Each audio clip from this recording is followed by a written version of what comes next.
Limada? Mengapa keluarga kita harus menjadi keluarga yang mutamayyizah?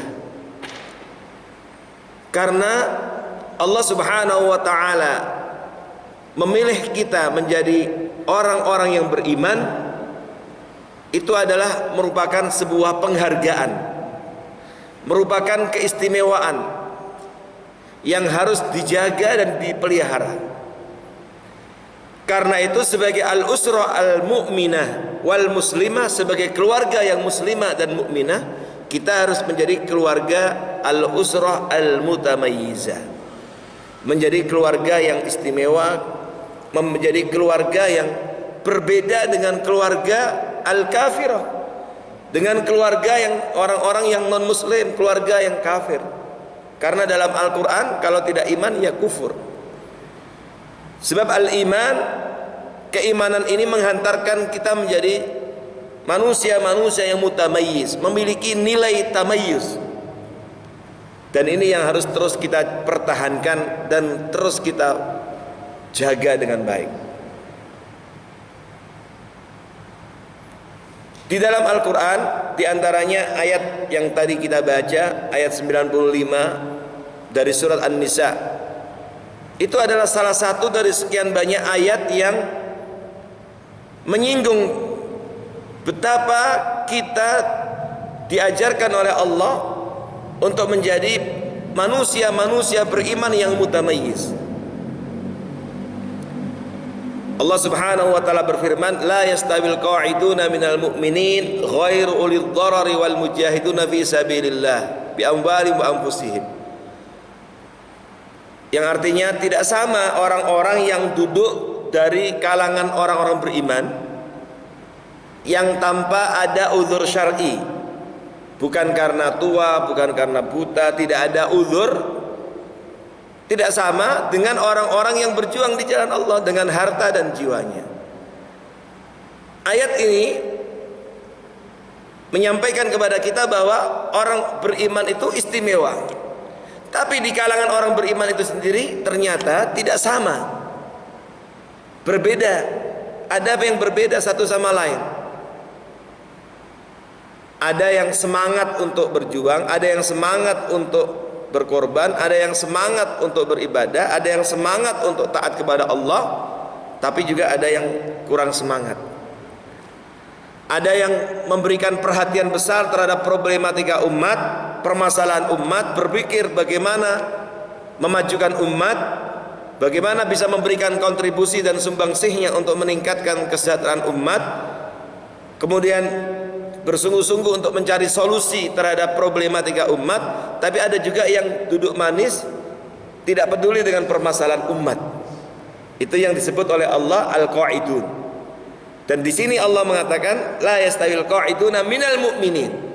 Jadi di kalangan orang beriman itu ada yang al-qa'idun, ada al-mujahidun. Ada yang sungguh-sungguh berjuang, ada juga yang al-qa'idun, yang duduk manis dan kemudian enggak peduli dengan problematika yang ada di sekitarnya. Nah, yang seperti itu enggak sama kata Allah. Maka Allah Subhanahu wa taala melanjutkan faddalallahu mujahidina 'alal qa'idina darajah. Allah Subhanahu wa taala mengapresiasi dengan mengutamakan, mengistimewakan orang-orang yang memiliki kepedulian tadi, berjuang dan berpikir untuk kebaikan dan kemajuan umat tadi dibanding dengan orang-orang yang duduk manis. Berarti ada yang berbeda. Nah, itu berarti ya, keluarga kita harus menjadi keluarga-keluarga yang pejuang, keluarga-keluarga yang punya atensi terhadap problematika umat, sehingga ada permasalahan-permasalahan yang ada di sekitarnya ikut terlibat aktif untuk mencarikan solusi. Sekarang kita akui umat Islam terpuruk dalam banyak aspek kehidupan.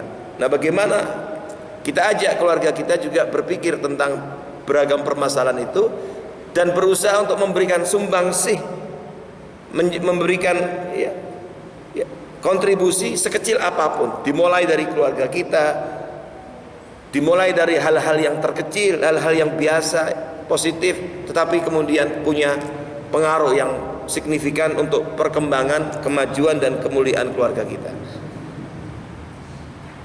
Ma'asyiral muslimin rahimakumullah.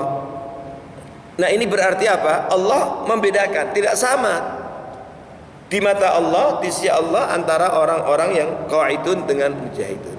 Antara keluarga yang pasif dengan keluarga yang aktif itu tidak sama.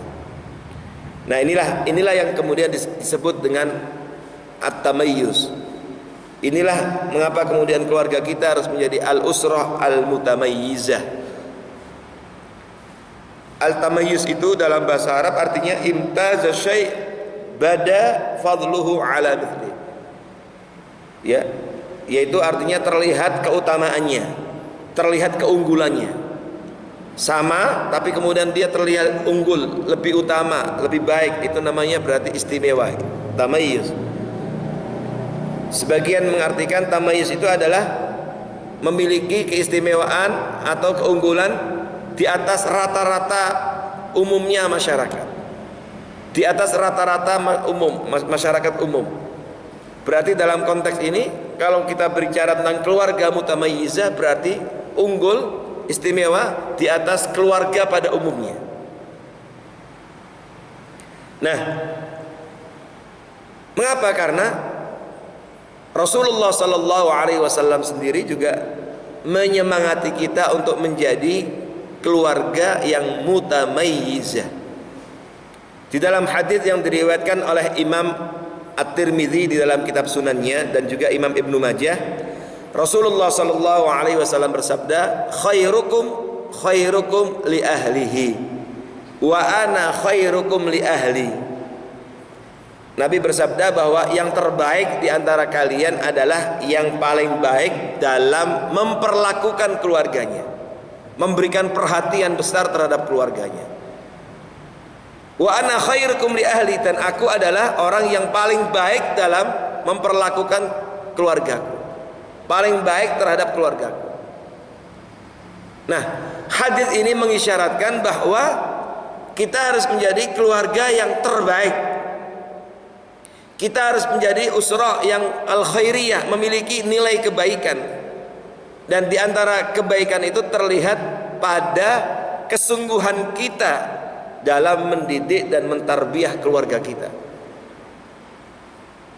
Di dalam hadis ini Nabi memberikan apresiasi luar biasa bahwa ternyata dalam perspektif nabawi, manusia yang terbaik itu adalah manusia yang paling baik dalam memperlakukan keluarganya. Memperlakukan berarti perhatian tentang kebutuhan spiritualnya, tapi juga tetap memberikan perhatian terhadap kebutuhan jasadiahnya, fikriyahnya, dan lain sebagainya. Nah, ini bahwa berarti kalau Nabi mengatakan seperti itu, berarti ada orang yang tidak baik terhadap keluarganya, dan ini berarti tidak akan mendapatkan al-khairiyah. Kemudian ma'asyiral muslimin rahimakumullah, mengapa kita harus ingatkan keluarga kita untuk menjadi usrah mutamayyizah? Karena begitu Allah Subhanahu wa taala anugerahkan kepada kita al-iman, kepada keluarga kita al-iman, maka itu sesungguhnya merupakan anugerah dan nikmat yang besar, sehingga menjadikan kita berbeda dengan keluarga lain yang tidak mukmin. Sebab keimanan ini menjadikan seseorang keluarga diangkat derajatnya oleh Allah Subhanahu wa taala. Maka Allah berfirman, yarfa'illahu alladhina amanu minkum walladhina utul ilma darajat. Kenapa keluarga mukmin harus mutamayyizah? Karena berbeda. Orang beriman itu Allahu waliyul ladzina amanu, Allah lah walinya, pelindungnya. Dzalika bi anna Allah maula alladzina amanu wa annal kafirina la maula lahum. Sementara orang kafir enggak punya pelindungnya. Orang beriman punya Allah. Kemudian di dalam Al-Quran Allah Subhanahu wa ta'ala juga mengisyaratkan kepada kita. Di dalam ayat yang lain Allah berfirman, hal yastawil ladzina ya'lamuna wal ladzina la ya'lamun. Apakah sama orang-orang yang berilmu, yang mengetahui, semangat untuk belajar dengan orang-orang yang tidak semangat untuk belajar, tidak berilmu? Tentu jawabnya apa, Bapak? Tidak sama. Tentu jawabnya adalah tidak sama. Nah, berarti keluarga kita di antara nilai tamayyuz, keberbedaan yang mengandung keistimewaan pada keluarga kita adalah kita harus menjadi keluarga al-usra al-alimah wal muta'allimah, menjadi keluarga yang semangat belajarnya itu kuat, menjadi keluarga yang semangat dalam menuntut ilmu, menjadi keluarga yang semangat dalam membekali diri dengan peningkatan kuantitas dan kualitas ilmu pengetahuan. Inilah yang harus kita bangun. Maka budaya membaca, semangat untuk mengajak keluarga kita banyak membaca, ini penting. Sebab sekarang ini kita hidup di zaman mulai luntur semangat untuk membaca. Bahkan ada beberapa survei menunjukkan bahwa kita, Indonesia ini, masyarakat Indonesia ini semangat untuk membaca bukunya itu jauh sekali dibanding dengan negara-negara penduduk negara-negara maju yang lainnya. Makanya kita banyak ketinggalan dalam berbagai macam aspek. Nah, ini yang harus kita bangun. Sebab kita ingatkan bahwa tentu berbeda keluarga yang muta'allimah, alimah, dengan keluarga yang ghair muta'allimah atau keluarga yang jahilah. Allah sendiri yang mengatakan tidak sama orang-orang keluarga yang berilmu dengan yang tidak berilmu. Makanya penting di rumah itu ada maktabah ailiyah, ada perpustakaan keluarga. Tidak harus besar, tetapi cukup untuk tambahan wawasan pengetahuan pada keluarga kita. Karena membiasakan dan budaya membaca ini sesuatu yang sangat penting. Nggak usah jauh-jauh kita lihat bagaimana perhatian Islam tentang ilmu pengetahuan ini. Diantaranya dibuktikan dengan ayat pertama yang turun, wahyu pertama yang turun kepada Rasulullah SAW adalah apa? Iqra. Iqra artinya membaca. Dan al-qiraah, membaca itu adalah pintu untuk mereguk banyak ilmu pengetahuan. Nah, ini penting karena sekarang kita hidup di zaman smartphone dan seterusnya, sehingga mulai orang meninggalkan buku konvensional. Betul, ada e-book, ada PDF dan seterusnya, tetapi tetap nggak bisa ditinggalkan buku-buku konvensional itu. Tapi masalahnya kemudian terkadang kita lebih banyak menghabiskan waktu bukan membaca bukunya atau bukan membaca e-booknya atau PDF-nya, tetapi membaca informasi-informasi media sosialnya yang terlalu banyak untuk menyita waktu. Begitu pula dengan keluarga kita, anak kita. Nah, ini yang perlu diingatkan. Akhirnya kering, dari sisi pengetahuan juga sering tertinggal. Di dalam ayat yang tadi kita baca juga Al-Mujadilah, di antara yang diistimewakan, diapresiasi oleh Allah, bukan hanya orang beriman juga, bukan hanya orang beriman saja yang diangkat derajatnya oleh Allah, tapi yarfa'illahu alladhina amanu minkum walladhina utul ilma darajat, adalah juga orang-orang yang berilmu yang diangkat derajatnya oleh Allah Subhanahu wa taala. Berarti keluarga kita harus kita kondisikan untuk menjadi orang-orang yang berilmu. Budaya semangat belajar dan membaca, semangat untuk menuntut ilmu itu harus dibudayakan. Di dalam ayat yang lain Allah Subhanahu wa taala berfirman, "Innama yakhshallahu min ibadil ulama." Jadi ilmu itu mengantarkan kepada khauf khasyah, mengantarkan kepada takut kepada Allah. Dan inilah hakikat ulama itu, yaitu orang-orang yang meningkat rasa takut dan khaufnya kepada Allah Subhanahu wa taala. Nah, dengan demikian menjadi usrah mutamayyizah itu adalah amrun ilahi, perintah Allah. Di samping juga tadi merupakan sunnah nabawiyah, taujih nabawi, arahan dari Rasulullah SAW. Tapi Jangan diartikan tamayus ini yang penting ya asal beda, beda. Bukan hanya asal beda. Ada sebagian orang yang penting asal beda. Tentu tidak. Tetapi tamayus adalah beda tapi mengandung keistimewaan. Karena berpegang kepada nilai-nilai kebenaran. Nah, pertanyaannya sekarang, kalau begitu dalam praktek operasionalnya keluarga kita harus menjadi mutamayyizah dalam hal apa? Tentu pertama tadi at-tamayyuz fil aqidah. Karena Allah Subhanahu wa taala memberikan nikmat kepada kita keimanan, maka keluarga kita sebagai keluarga mukminah harus memiliki tamayyuz dari sisi akidah. Artinya apa? Artinya keimanan yang sudah Allah anugerahkan kepada kita ini harus dijaga, dipelihara, dan jangan pernah kita tolerir ada praktek-praktek sekecil apapun yang bisa melunturkan keimanan kita. Karena sekarang fenomena kesyirikan dalam berbagai macam hal itu marak di masyarakat. Maka di dalam keluarga kita jangan pernah kita tolerir bentuk-bentuk sekecil apapun yang bisa menjerumuskan kepada kesyirikan. Sebab kita telah dipilih oleh Allah menjadi orang yang beriman, menjadi usrah mukminah, keluarga mukminah. Maka di sini kita harus memiliki tamayyuz dari sisi akidah. Dalam hal akidah. Dan ini ya dalam urusan akidah, keimanan, spiritual ini tentu nggak bisa nggak bisa ngelihat waktu, tidak bisa 1 pekan, 2 pekan, 3 pekan, 1 bulan, tetapi dia harus berkelanjutan. Maka di antara muqarrarat kurikulum pendidikan keluarga kita adalah bagaimana ada baromij, acara-acara, agenda-agenda yang bisa meningkatkan kualitas spiritual, kualitas akidah, keimanan keluarga kita. Ya, inilah penting diramaikan dengan alunan ayat-ayat Allah rumah-rumah kita.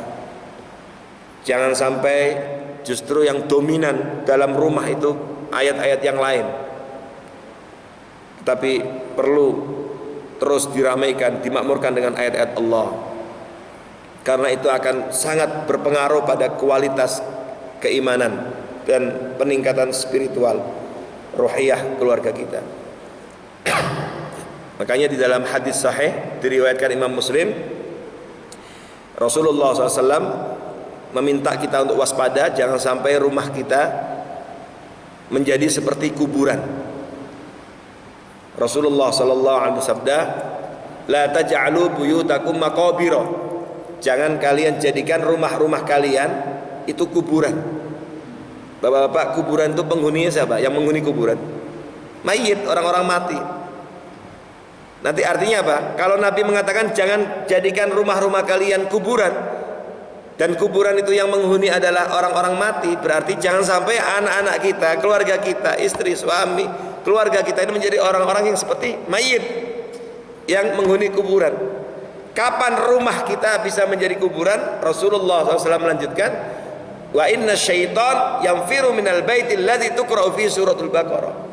Sesungguhnya syaitan lari dari rumah yang dibacakan Al-Quran, dibacakan surah Al-Baqarah. Berarti rumah kita akan jauh dari syaitan, sehingga tidak seperti kuburan ketika diramaikan dengan ayat-ayat Allah, Al-Quran. Di antaranya surat Al-Baqarah. Makanya kalau pindah rumah, pindah kantor, pindah tempat, itu sebaiknya dibacakan surah Al-Baqarah. Nah, itulah mutamayyizah. Ini yang harus menjadi beda. Dan sekarang ini kan agak susah juga membedakan ini keluarga muslim apa keluarga yang non muslim. Kenapa? Karena habis maghrib yang terdengar suaranya sama. Nah, kita harus punya beda. Habis maghrib anak-anak kita, keluarga kita dikondisikan sedemikian rupa untuk bersama-sama meramaikan rumah kita dengan alunan ayat-ayat Allah. Sebagaimana dulu tradisi dan kondisi seperti ini mau meramai di rumah-rumah keluarga kaum muslimin. Kemudian at-tamayyuz yang berikutnya adalah keluarga kita harus memiliki tamayyuz ya, fil akhlak. Kenapa keluarga mukminah harus menjadi keluarga yang mutamayyizah? Naam, karena Islam hadir ya, untuk menyempurnakan akhlak yang mulia. Islam mengajarkan kita untuk senantiasa berakhlak mulia.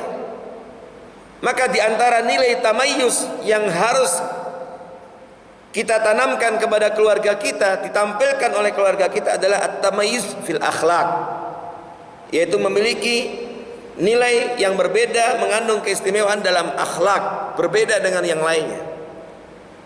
Rasulullah SAW dipuji oleh Allah karena akhlaknya, wa innaka la'ala khuluqin azim. Sesungguhnya engkau Muhammad benar-benar berada dalam akhlak budi pekerti yang mulia, yang agung, yang baik. Nah, kita, keluarga kita juga sama. Harus kita perjuangkan. Di antara kurikulumnya adalah bagaimana mentarbiyah, mendidik, menanamkan nilai-nilai akhlak yang mulia.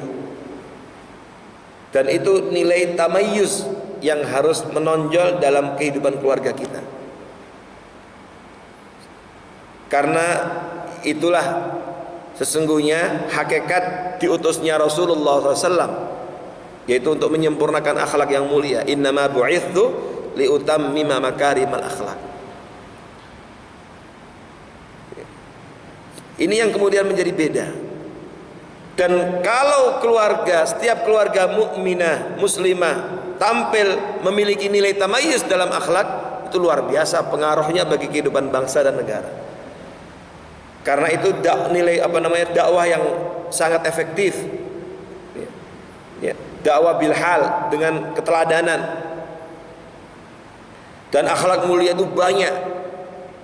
Di antara akhlak mulia itu adalah misalnya dengan masalah as-sidq, kejujuran. Nah, ini bagaimana anak-anak kita, keluarga kita ajarkan untuk menjadi manusia-manusia yang jujur. Karena as-sidq, jujur itu, kata sebagian ulama, dikatakan jujur itu adalah ra'sul akhlaqul hasanah.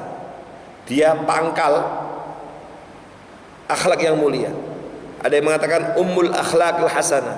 Dia itu induknya akhlak mulia, ibunya. Kalau ibu itu kan yang melahirkan, maka akan lahir dari kejujuran itu akhlak-akhlak yang lain. Makanya di dalam hadis sahih Rasulullah SAW menyampaikan kepada kita untuk benar-benar berjuang menjadi manusia-manusia yang jujur. Anak kita, keluarga kita menjadi manusia-manusia yang jujur. Alaikum bisidqi fa inna sidqa yahdi ilal bir. Hendaknya kalian sungguh-sungguh menjadi orang yang jujur. Anak-anak kita, keluarga kita yang jujur. Kenapa? Fa inna sidqa yahdi ilal bir. Karena kejujuran itu akan mengantarkan kepada kebaikan, kebajikan. Multi efek dia. Dan Nabi tidak mengatakan al khair. Al khair itu juga artinya baik, tapi menggunakan redaksi lafadz al bir. Kata para ulama, al bir itu adalah ashmal khairat, kebaikan yang integral, universal, cakupannya luas. Kalau suami jujur, rumah tangganya pasti sakinah mawaddah rahmah. Istri jujur juga demikian. Anak jujur, pasti keluarga itu akan diberkahi oleh Allah Subhanahu wa taala. Kemudian wa innal bir yahdi ilal jannah, dan semuanya kebaikan itu akan mengantarkan kepada surga. Berarti jujur itu adalah jalan menuju surga. Nah, ini diantara akhlak mulia. Nah, karena apa? Karena kadang-kadang ada sebagian orang tua yang memperlihatkan kebohongannya di depan anak-anaknya, atau bahkan mengajarkan anaknya bohong. Ada telepon, siapa bilang bapak nggak ada. Nah, itu udah kelihatan langsung. Jadi ini mengajarkan kebohongan. Bapaknya ada, dibilang suruh bilang bapaknya nggak ada. Ada tamu, dia nggak mau menerima, bilang bapak pergi. Nah, ini diantara contoh-contoh real di masyarakat kita yang bagaimana justru ada sebagian orang tua memperlihatkan dan mengajarkan kebohongan di depan keluarga atau anaknya. Nah, ini tidak boleh terjadi. Kenapa? Karena bohong ini ummul akhlak al-madmumah. Bohong itu adalah induk dari akhlak yang tercela. Dari bohong itu muncullah, lahirlah akhlak-akhlak tercela yang lainnya. Ya. Ujung-ujungnya awalnya dari kebohongan. Makanya kata Nabi, lanjutan hadis tadi, wa iyyakum wal kadziba, waspadalah kalian terhadap kebohongan. Kenapa? Karena bohong itu, wa innal kadziba yahdi ilal fujur, menghantarkan kepada keburukan, fujur. Keburukan dalam beragam aspek. Sama juga kalau jujur multi efek positifnya itu luar biasa, maka bohong lawannya juga multi efek negatifnya juga dahsyat. Wa innal fujura yahdi ilan nar, dan fujur itu menghantarkan kepada neraka. Berarti bohong itu, dusta itu menghantarkan seorang kepada neraka, wal'iyadzubillah. Maka diantara tamayyuz fil akhlak, keluarga kita adalah mutamayyizah fil akhlak. Bagaimana keluarga kita menjadi keluarga yang mutamayyizah dalam akhlak yang mulia. Bapak-bapak, ibu rahimakumullah, Rasulullah SAW adalah contoh yang luar biasa dalam hal ini. Ya. Sebab ya ini semuanya itu nanti akan sangat efektif dalam membangun misdaqiyah saksiyah mukminah, misdaqiyah usrah mukminah. Nanti ini akan sangat berpengaruh dan efektif dalam membangun kredibilitas keluarga muslim mukminah. Ketika ada tamayyuz dalam akidah, kemudian tamayyuz dalam akhlak, tamayyuz dalam muamalah, ya, dalam bergaul, ya, interaksi dengan sosialnya, ini nanti akan menghantarkan kepada ya membangun kredibilitas keluarga muslim mukmin. Dan kalau keluarga ini bagus, ya, memiliki kredibilitas, maka pada gilirannya pasti akan berpengaruh pada masyarakat dan kemudian berpengaruh pada kehidupan bangsa bernegara. Berulang-ulang kita sampaikan, keluarga itu kan sebenarnya miniatur negara kecil, ya miniatur masyarakat kecil. Dan kalau miniaturnya ini bagus, tentu pada gilirannya akan berpengaruh secara positif bagi kehidupan masyarakat berbangsa dan bernegara. Makanya kalau keluarga rusak, tentu akan berpengaruh pada kerusakan dan kehancuran negara, bangsa dan negara. Nah, karena itu ini harus berbeda dari sisi berpegang prinsip.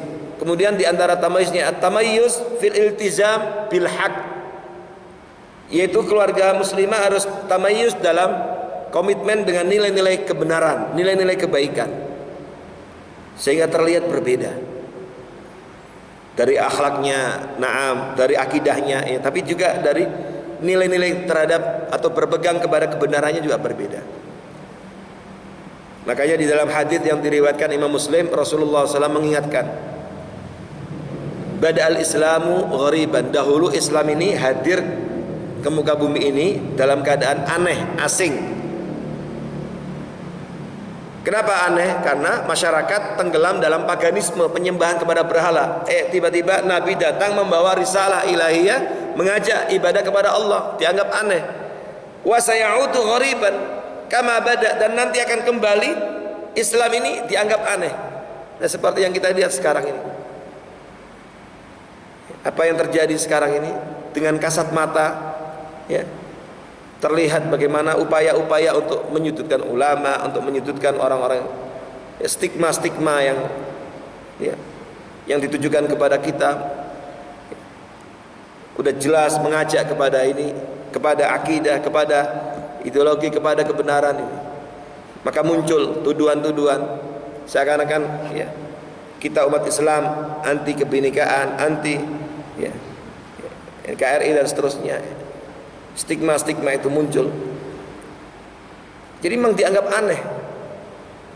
Fatuba lil ghuraba, Nabi mengatakan fatuba lil ghuraba, maka beruntunglah, berbahagialah bagi mereka yang dianggap aneh, al ghuraba. Nah, al ghuraba di sini adalah siapa? Mereka orang-orang yang berpegang kepada kebenaran. Maka kalau kita baca penafsiran para ulama atau beberapa imam-imam hadis meriwayatkan tambahan versi riwayatnya itu. Ada melanjutkan, Nabi ditanya, manil ghuraba, siapa itu al ghuraba ya Rasulullah? Nabi menjawab, alladzina yaslihuna ya idza fasadan nas, yaitu orang-orang yang tetap konsisten, komitmen, tetap menjadi orang yang soleh, baik ketika masyarakat sudah rusak. Nah, berarti ini tamayus. Kita hidup di zaman yang mirip seperti itu. Maka ketika keluarga kita tampil tadi beda, istimewa, berpegang kepada kebenaran, maka ini dijanjikan Nabi, fatuba, berbahagialah, beruntunglah. Dalam versi riwayat yang lain, Nabi menjawab ketika ditanya siapa al-ghuraba, alladzina yuslihuna ma afsadan nas ya min ba'di, yaitu orang-orang yang semangat untuk memperbaiki apa yang telah dirusak oleh manusia kebanyakan setelah aku. Ada lagi ketika Nabi ditanya seperti itu, Nabi menjawab, hum salihun qalil fi unasin su'in katsir. Mereka adalah orang-orang yang baik, yang jumlahnya mungkin nggak banyak, yang hidup di tengah-tengah masyarakat yang buruk, yang jumlahnya banyak. Itu adalah ghuraba. Nah, inilah yang penting untuk kita kemudian kita pahami. Bagaimana kemudian keluarga kita di tengah gelombang ya, kemunafikan yang merajalela, di tengah gelombang kedustaan yang mengkultur, menstruktur, kita tetap tampil sebagai orang yang jujur, tampil menjadi orang-orang yang tetap konsisten, komitmen dengan kebenaran. Maka ini dijanjikan oleh Rasulullah SAW, fatuba lil ghuraba, maka beruntunglah, berbahagia. Para ulama hadis mengatakan beruntung di situ apa? Al jannah, diantaranya akan dipastikan mendapatkan surga. Karena memang ujian itu, fitnah itu begitu dahsyat. Maka fatuba lil ghuraba. Nah, ini termasuk diantara tugas kita, bagaimana ya mendidik dan mentarbiyah keluarga kita menjadi ghuraba, menjadi orang-orang yang ya bisa jadi dianggap oleh masyarakat aneh, dianggap oleh masyarakat sebagai keluarga yang asing. Asing dalam tanda petik maksudnya aneh. Gak ada masalah selama kita berpegang kepada kebenaran, berpegang kepada al-haq ya. Makanya sampai ada ungkapan sebagian orang kadang-kadang canda tapi betul, hari gini kok masih jujur misalnya, hari gini kok masih hari gini ya. Nah, ini tentu nggak boleh, berbahaya. Justru di sini semakin ketika zaman semakin rusak, kemudian kita tetap istiqomah dan komitmen. Nah, ini tentu disinilah nilai tamayusnya ya. Makanya ya di antara tamayusnya juga at-tamayus fil ibadah, bagaimana anak dan keluarga kita didik menjadi keluarga yang mutamayyizah dalam sisi ibadah, menjadi ahlul masjid, menjadi ahlul Quran, dan insyaallah ujung-ujungnya nanti menjadi ahlul jannah. Nah, inilah Bapak-bapak, Ibu rahimakumullah ya. Maka perjuangan kita dalam mentarbiyah keluarga kita adalah diantaranya mengingatkan kepada keluarga kita bahwa kita sebagai keluarga yang mukminah harus tampil di tengah-tengah masyarakat ini menjadi al-usrah al-mutamayyizah, keluarga yang memiliki nilai tamayuz. Kenapa? Karena iman itu istimewa, sehingga tampil menjadi keluarga yang istimewa, menjadi keluarga yang berpegang kepada nilai-nilai kebaikan, kebenaran. Ya. Ya ayyuhalladzina amanu, di antara berpegang kepada nilai kebenaran seperti difirmankan Allah, ya ayyuhan nabi qul li azwajika wa banatika wa nisa'il mu'minin yudnina 'alaihinna min jalabibihin dzalika adna ay yu'rafna fala yu'dzain wa kana Allahu ghafurur rahim. Di antara nilai tamayusnya misalnya karena keluarga kita terdiri dari laki perempuan, ada suami, ada istri, ada anak yang mungkin laki, ada perempuan, dua jenis, maka dari wanita-wanita yang ada di sekitar kita, kita ajarkan untuk menutup aurat. Itu juga nilai tamayuznya, karena itu perintah Allah Subhanahu wa taala. Sehingga berbeda antara keluarga mukminah dengan keluarga yang ghairu mukminah. Di antara nilai berbedanya terlihat pada kesungguhannya dalam melaksanakan perintah Allah, seperti yang difirmankan Allah tadi, wahai Nabi, katakanlah li azwajika, kepada istri-istrimu, wa banatika, putri-putrimu, wa nisa'il mu'minin, dan wanita-wanita kaum mukminin. Jadi tidak benar kalau jilbab, hijab itu adalah tradisi Arab, itu hanya wajib untuk Nabi dan putrinya, keluarga Nabi saja. Tidak. Buktinya apa? Allah berfirman wa nisa'il mu'minin, dan wanita-wanita orang-orang beriman.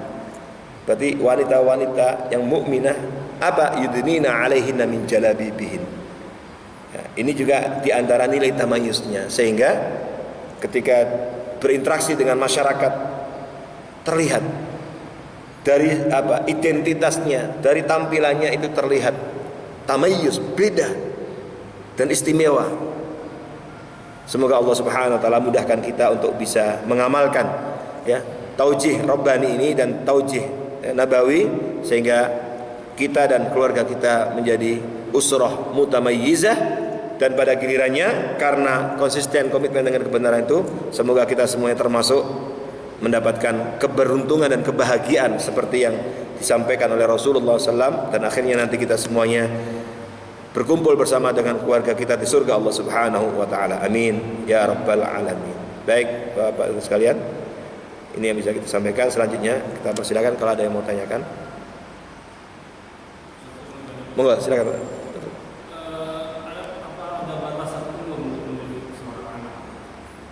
Baik. Apakah ada batasan umur untuk menjadi seorang anak? Bapak-bapak saudara sekalian, ya memang yang namanya anak dengan orang tua itu ikatannya itu selama-lamanya, tidak bisa lepas secara secara nasab, itu tidak bisa lepas, gak ada batasannya. Kalau secara nasab, bahwa anak ya anak, bapak ya bapak, dia nggak pernah bisa lepas secara nasab. Ya, nasab itu secara keturunan. Makanya dalam Islam kita diperintahkan untuk menyertakan nama ayah kita dengan istilah bin itu, atau binti kalau perempuan. Misalnya Ahmad bin Suhail, ya, Aisyah binti Abi Bakar. Kenapa harus disertakan orang tua? Itu penting, nasab ini disertakan nama ayah kita untuk menghilangkan syubhat. Ya, memang kebiasaan di negara kita atau di beberapa negara Asia itu namanya itu suka double, sehingga kadang-kadang nama ayahnya itu udah nggak ada tempat lagi. Bahkan ada sebagian kita kadang-kadang memberikan nama anak itu dengan panjang sekali. Tapi kalau Bapak lihat di Arab itu nggak begitu. Coba lihat nama-nama sahabat, kan cukup satu, kemudian nama binnya, nama ayahnya. Misalnya Umar Umar bin Khattab, Utsman bin Affan, Ali bin Abi Thalib, Aisyah binti Abi Bakar. Jadi Aisyah satu aja. Tapi kalau kita kan enggak, kadang-kadang namanya Fatimah, Afifah, Zahra, semua diborong 3 nama, sehingga nama orang tuanya enggak. Nah, padahal penting supaya apa? Supaya jelas nasabnya. Makanya nama ayah itu terus. Itu di dalam surah Al-Ahzab di awal itu kan juga diingatkan, gak boleh seseorang itu dinisbatkan namanya kepada orang lain. Makanya dalam Islam itu yang namanya adopsi itu diatur, tapi tidak kemudian disamakan seperti anak kandung. Tetap dia namanya tetap dinisbatkan kepada ayah. Nah, yang kedua, yang namanya kewajiban orang tua terhadap anak. Namanya anak tetap kita punya kewajiban. Kewajibannya tetap kita didik terus. Nah, tentu porsi kewajibannya tentu berbeda. Ketika anak baru lahir itu punya kewajiban apa kita sebagai orang tua terhadap dia apa. Kemudian ketika sudah pendidikan, melanjutkan pendidikannya, ya, ketika berada di SD, kemudian SMP, SMA, ketika dia sudah lepas berkeluarga, Apakah kemudian hubungan orang tua dan anak lepas? Tidak. Tetapi tentu porsi kewajibannya sudah berbeda. Ketika masih kecil, Nabi menyampaikan muru auladakum bis shalah, perintah anakmu salat ketika dia usia 7 tahun. Dan lebih tegas lagi ketika usia 10 tahun. Nah, artinya porsinya udah beda-beda. Tetapi tetap hubungan antara orang tua dan anak itu gak bisa lepas. Apakah kita masih tetap harus menasihati? Nah, kalau kita melihat, mengetahui ada hal-hal yang kurang benar, bertentangan dengan ajaran Islam, ya kita sebagai orang tua tetap kewajiban mengingatkan. Meskipun ya porsi tadi itu udah berbeda, karena dia sudah punya kewajiban yang lain dan seterusnya. Tetapi tentu ikatan, namanya ikatan biologis, keluargaan, nasab ini nggak bisa lepas. Nah itu. Ya, jadi nggak ada batasnya umur sampai berapa, nggak ada. Anak tetap anak, bapak juga tetap bapak, sama anak juga tetap hormat kepada orang tuanya, meskipun dia sudah berkeluarga dimanapun, itu tetap birrul walidain, itu tetap. Bahkan orang tuanya udah meninggal dunia pun ada ajarannya dalam Islam, seperti kata Nabi, bagaimana birrul walidainnya, diantaranya melanjutkan hubungan baik dengan kerabatnya. Itu juga bagian dari birrul walidain. Kerabat atau orang-orang yang selama hidupnya orang tua kita berbuat baik dengannya. Nah, jadi karena itu nggak ada batasnya, hanya tadi itu dari sisi persentase, ya, karena dia sudah punya keluarga, dia juga udah punya anak, tentu kita nggak bisa dulu seperti ketika dia belum berkeluarga, nggak bisa intervensi terlalu dalam. Tetapi tidak boleh membiarkan juga kalau memang dia ada hal-hal yang bertentangan dengan ajaran Islam. Kewajiban tetap mengingatkan. Masalah kemudian direspon atau tidak, itu dikembalikan lagi kepada yang bersangkutan, karena pada akhirnya yang memberikan hidayah adalah Allah Subhanahu wa taala. Wallahu a'lam. Baik Bapak Ibu sekalian, karena sudah masuk waktu syuruk, kita tutup sampai di sini. Sekali lagi mudah-mudahan apa yang kita pelajari bermanfaat buat kita dan keluarga kita. Semoga keluarga kita semuanya menjadi ahlul Quran, sebagai ahlul jannah. Mari kita akhiri dengan baca doa kafaratul majlis. Subhanakallahumma bihamdika asyhadu an la ilaha illa anta astaghfiruka wa atubu ilaik. Qul qawli hadza astaghfirullahi wa lakum wa fawqa kulli dzikrin alim. Wassalamu alaikum warahmatullahi wabarakatuh.